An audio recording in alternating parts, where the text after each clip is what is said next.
रुक करते हैं प्रगति मार्ग का, जहां ऐसी खबरें हैं जो कि देश की तरक्की, प्रगति और लोगों की काबिलियत दिखाती है। कहते हैं कि सपनों की नगरी मुंबई में हर आंख में सपने पलते हैं। एक सपना मुंबई के दहिसर इलाके में 10 बाई 10 के कमरे में रहने वाली ऐश्वर्या मिश्रा के पिता ने भी देखा, बेटी को कामयाब एथलीट बनाने का, बिना ये सोचे कि उनके पास पर्याप्त संसाधन नहीं है। लेकिन ऐश्वर्या मिश्रा ने इस बार एशियन गेम्स में देश के लिए सिल्वर मेडल लाकर अपने पिता के सपनों को सच कर दिखाया।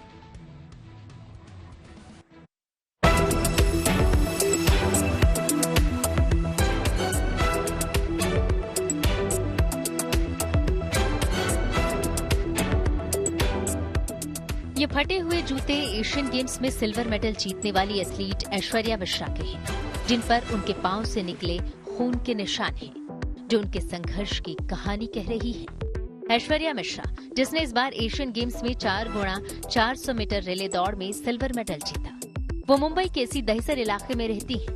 ये छोटा सा कमरा और यहाँ रखे मेडल्स और सर्टिफिकेट बताते ही ऐश्वर्या के जिद और जुनून की कहानी। मुंबई शहर के छोटे छोटे कमरों में बड़े बड़े सपने पनपते हैं। इन सपनों में बहुत बार ऐसा होता है कि लोग जो हैं हिम्मत हार जाते हैं, बट कुछ सपने पूरे करने के लिए बेहद ज़्यादा हिम्मत लगती है और उस हिम्मत के साथ सपने भी पूरे होते हैं।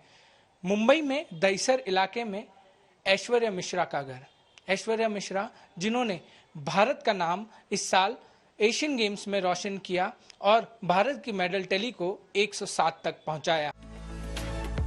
ऐश्वर्या, जिसकी प्रतिभा को कभी कबड्डी खिलाड़ी रहे उनके पिता ने पहचाना और बेटी की आंखों में सपने भरे, सपना एक कामयाब एथलीट बनने का, और बेटी ने उन सपनों में रंग भरा पूरी लगन से, लगन ऐसी कि आर्थिक अभाव को कभी आड़े नहीं आने दिया।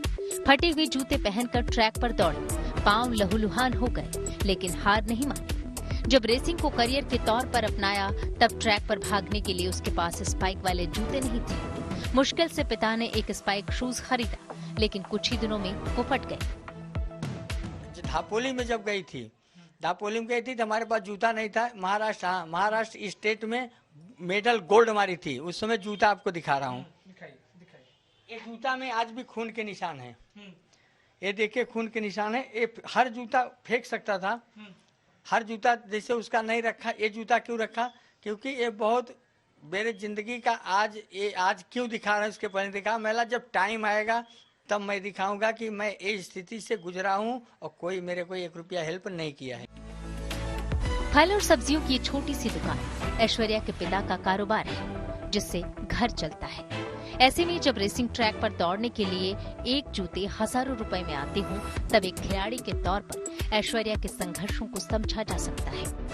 लेकिन जिसमें कुछ करने का जुनून हो, सबसे अलग पहचान बनाने की चाह हो, उन्हें ताकत इन्हीं अभावों से मिलती है, जो कुछ पाने की जिद को और पक्का कर देती है।